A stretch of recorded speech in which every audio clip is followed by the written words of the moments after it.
ایک انچ آگے جو پشنگ ہوتی ہے لائف میں، جو برداشت کرتا ہے وہ لوگوں کو، جو لوگوں کے تانے، لوگوں کی منفیتیں، لوگوں کی تنقید، لوگوں کا حق، لوگوں کا حسد، لوگوں کا نیگیٹو فیکٹر، کچھ چل ہی نہیں رہا، کاروبار چل ہی نہیں رہا، کوئی آئیڈیا کریشن ہو ہی نہیں رہی، کریٹیوٹی آئی نہیں رہی. How can you stuck in the field? Consistency رہ ہی نہیں سکتی انسان کے اندر.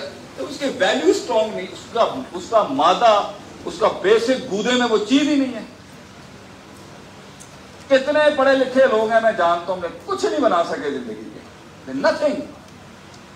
کوئی 50-60 ہزار لاکھ روپے کی تنخواہ اچھی ہے، ٹھیک ہے کریں، میں اس کو تذلیل تھوڑی کر رہا ہوں، لیکن اس سے اپنا آپ سے جو سوال ہے کہ is this what you are made for?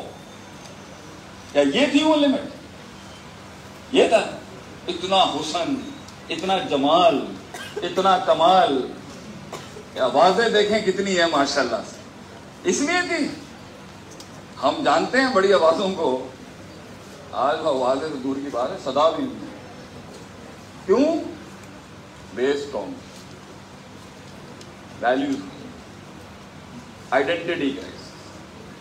اپنی تکریم اور عزت انسان تب کرتا ہے، ایک مزاج آدمی میں ایٹیٹیوڈ تب ہوتا ہے he knows what he is. اس میں قربانیاں دی ہوتی ہیں، جب وہ بکا نہیں ہوتا کہیں پر، جب اسے خریدا نہیں ہوتا کسی نے، جب وہ تیز ہواؤں میں دیے جلانے کا مزاج رکھتا ہے، غربت کے اندر وہ بات کر لیتا ہے اگلوں سے. معاشرے کی ہوا جہاں چل رہی ہوتی ہے اس سے پیچھے ہٹ کے چلنے کی ہمت ہے اس کے اندر. He is not trying to get into the social conformity and trying to fit in every structure. یہی آدمی کی آواز میں تو دم ہوگا.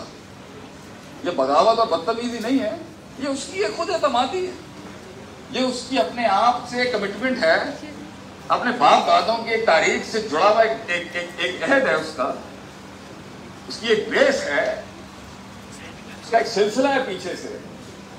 وہی تو آگے مزاج دکھاتا ہے. No I can't do this, sorry sir.